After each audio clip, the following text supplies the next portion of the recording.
Hello students, in first lecture of linear programming, we have done the basic concepts and one problem of minimization, one problem of maximization, and also we have done the mathematical formulation of the given problem. आपको problem given थी और उसका आपने जैसे furniture का हमने furniture house का देखा था, प्रॉब्लम गिवन थी और आपने उसको मैथमेटिकली फॉर्मुलेट किया था, इस तरह से बनाया था उसको, minimize the objective function subject to the constraints.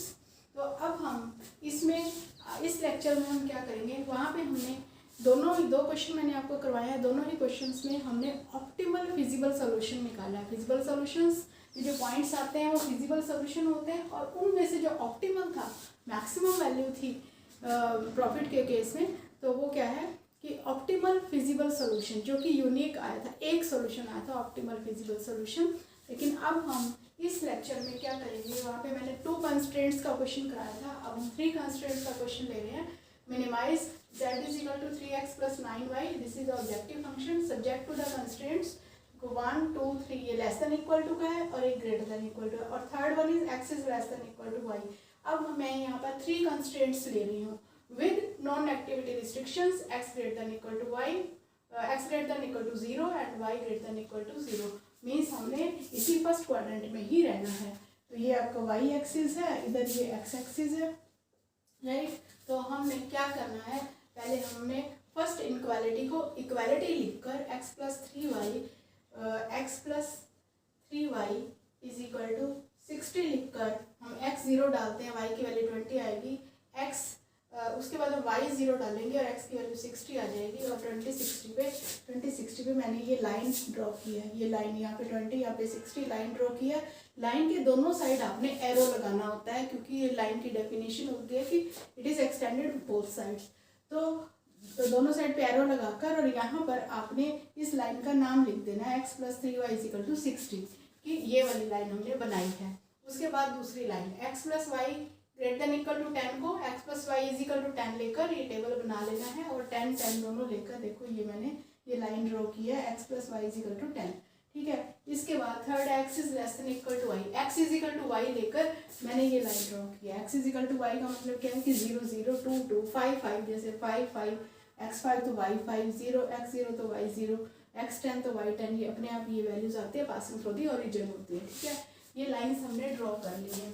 इसके बाद जैसे ही ये लाइन्स ड्रॉ हो जाती हैं, इसके बाद हमें क्या करना है, देखो इसके बाद हमें हाफ प्लेन बनाने हैं, इनका रीजन बनाना है कि कौन सा हमारा बाउंडेड रीजन बनेगा, कौन सा रीजन हमारा फिजिबल रीजन बनेगा। फर्स्ट देखो x plus 3y is less than equal to 60, ये वाली लेस देन इक्वल टू 60 मतलब x 0 y 0 इसमें पुट करेंगे, ओरिजिन की तरफ आते हैं x 0 y 0, तो 0 is less than equal to 60, it's okay.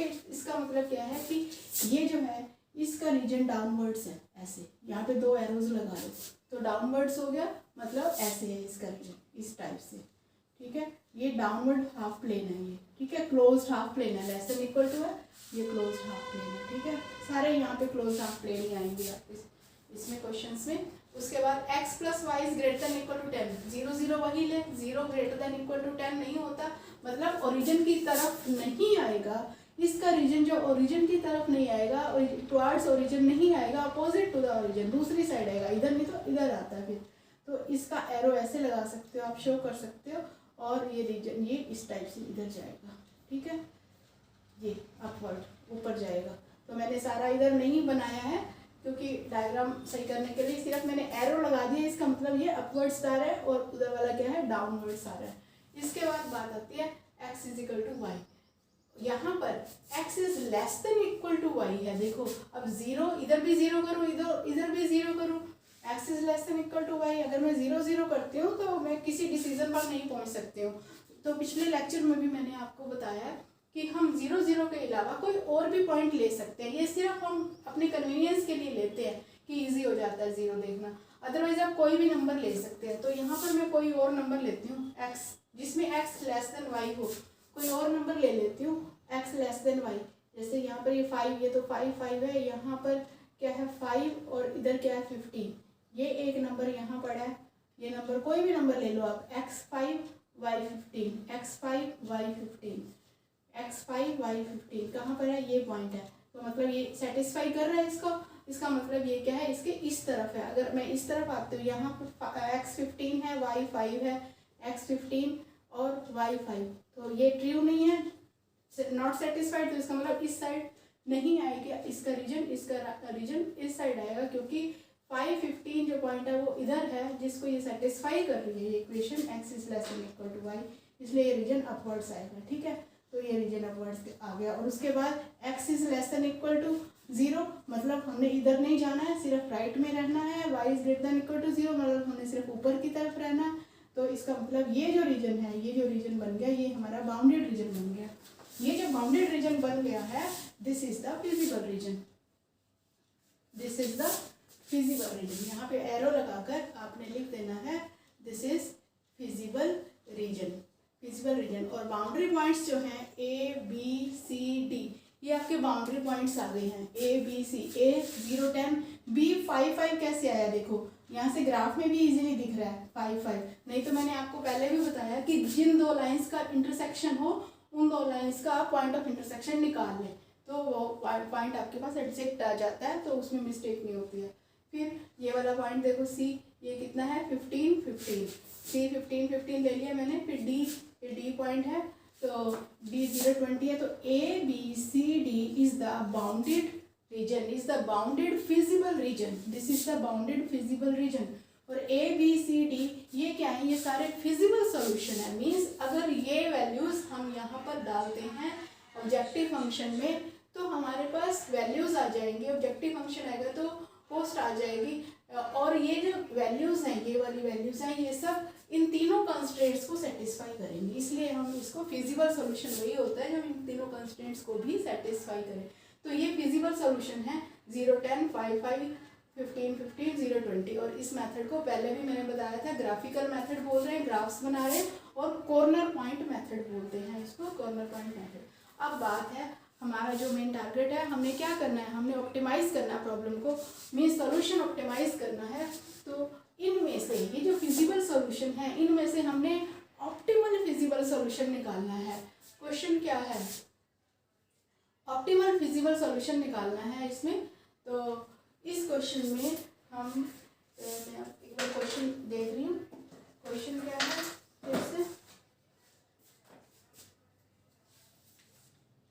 ये क्वेश्चन क्या है, ये मैक्सिमाइज का क्वेश्चन है, यहाँ पर मैक्सिमाइज आ जाएगा, मैक्सिमाइज का क्वेश्चन है। तो इसमें हमने क्या करना है, मैक्सिमम वैल्यू निकालनी है, जो भी मैक्सिमम वैल्यू है। अब आपने यहाँ पे देखा ये 2 मैक्सिमम वैल्यूज ट्राई कर रही हैं, 180 और 180, दोनों ही मैक्सिमम 180 180 है। इसका मतलब C और D दोनों ही सोल्यूशन है।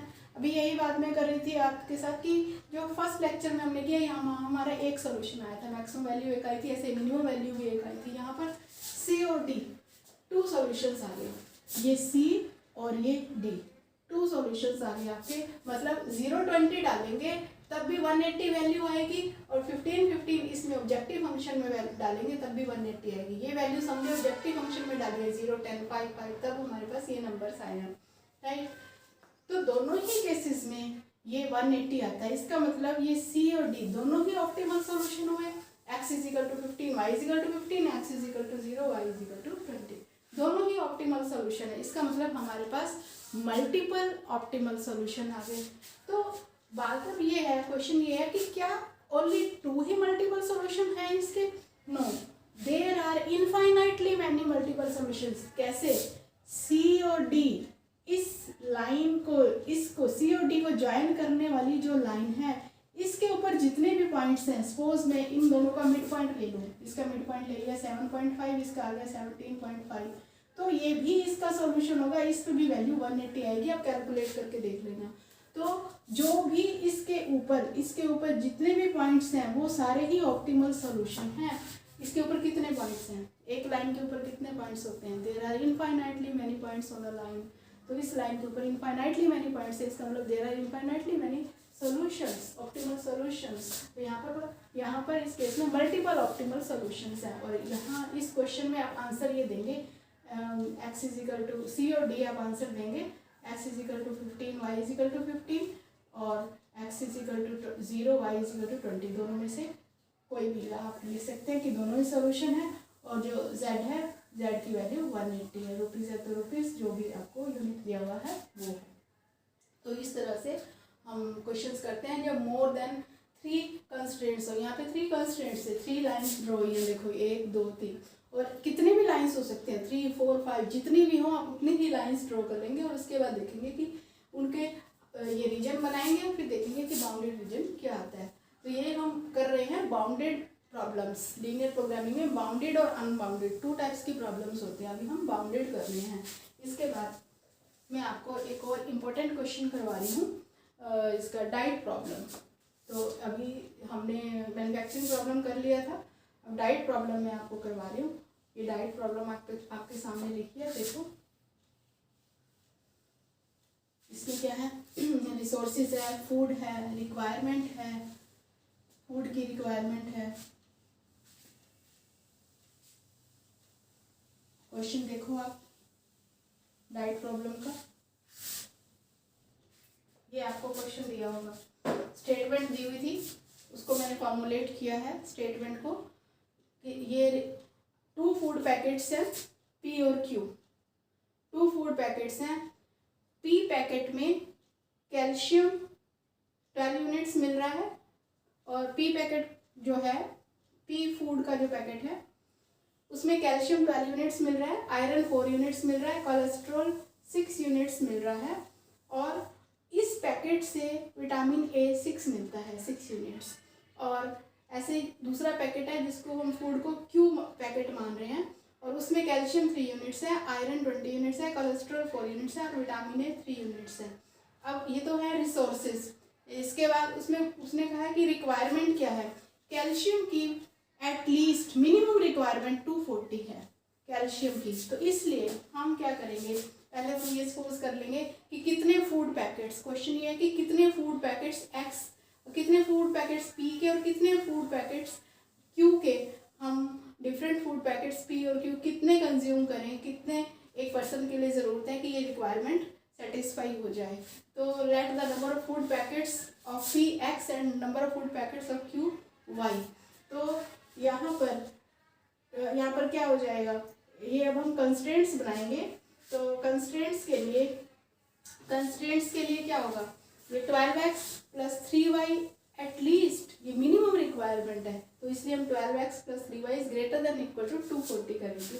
तो ऐसे ही ये 4x + 20y is greater than equal to 460 क्योंकि एटलीस्ट इतना आयरन चाहिए।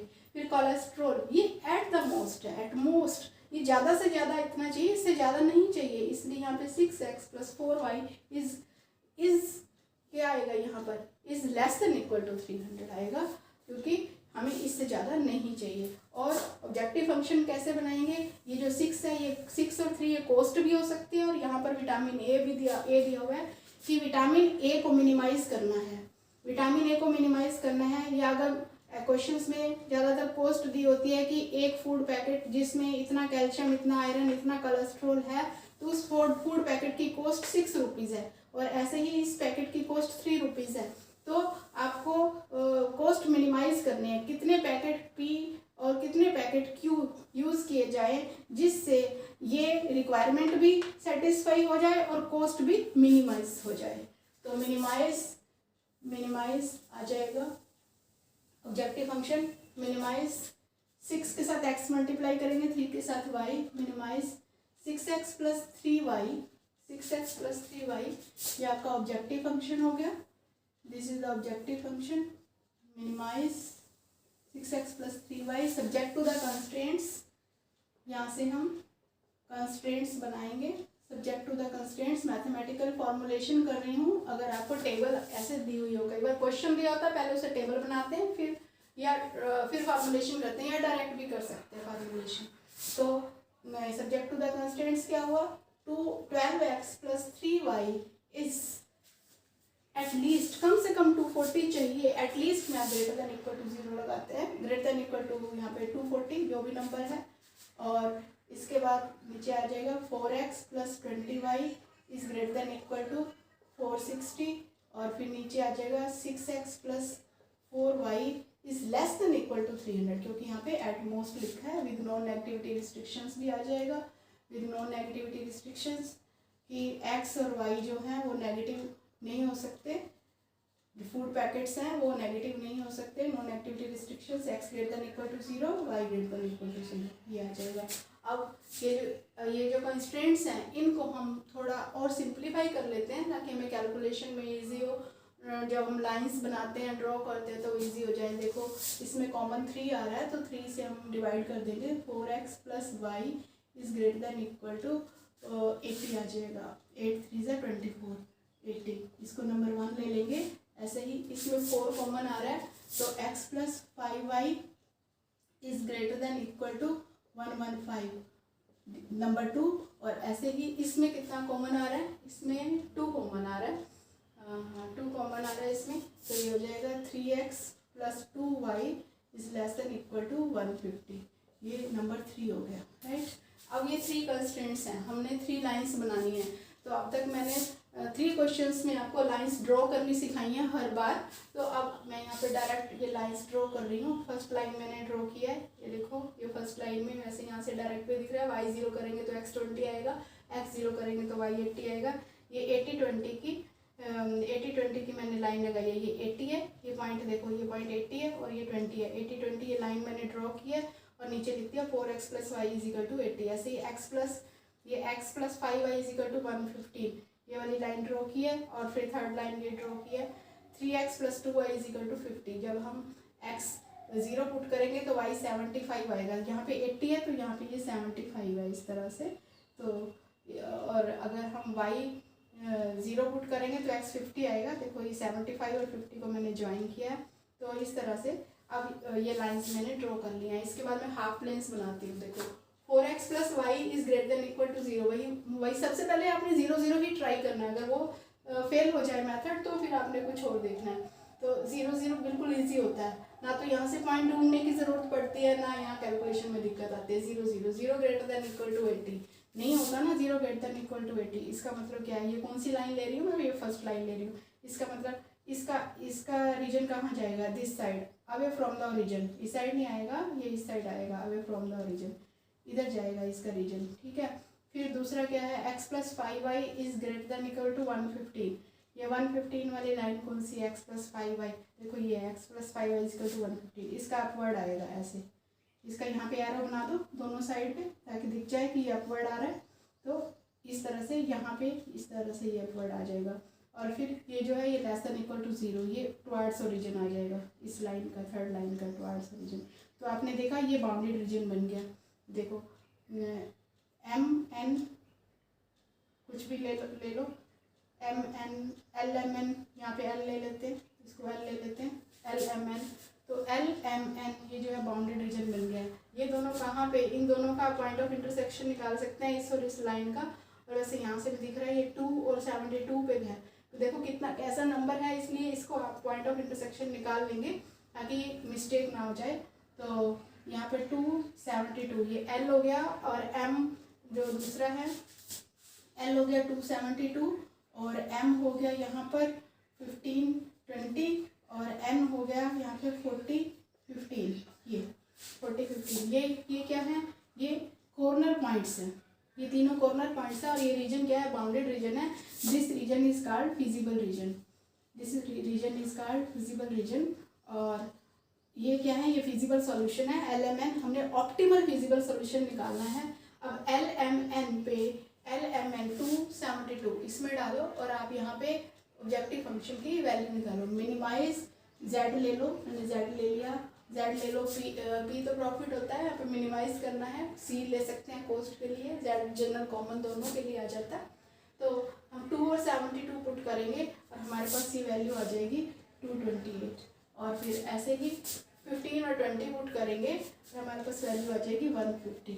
फिर 40 और 15 पुट करेंगे, ये थर्ड वाला, तो हमारे पास वैल्यू आ जाएगी 285। इस तरह से हमारे पास ये 3 वैल्यूज़ आ गई। अब इनमें से ऑब्जेक्टिव क्या है, मिनिमम करना है, कॉस्ट मिनिमम करनी है, या विटामिन ए जो है वो मिनिमम करना है। तो वो मिनिमम, इन तीनों में से मिनिमम वैल्यू क्या है, 150 है ना। तो ये हमारा आंसर आ गया 150। तो x क्या है 15, मतलब P packet, number of food packets of type P।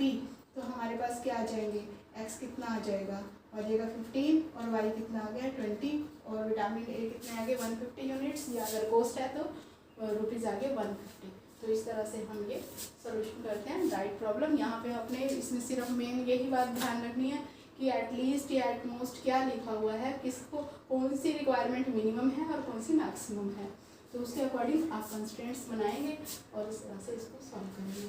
तो ये अब हमने कर लिया मोर देन 3 कंस्ट्रेंट्स वाली दोनों ही प्रॉब्लम्स मोर देन 3 कंस्ट्रेंट्स वाली थी, और इसके बाद अब हम नेक्स्ट लेक्चर में करेंगे ट्रांसपोर्टेशन प्रॉब्लम। Thank you.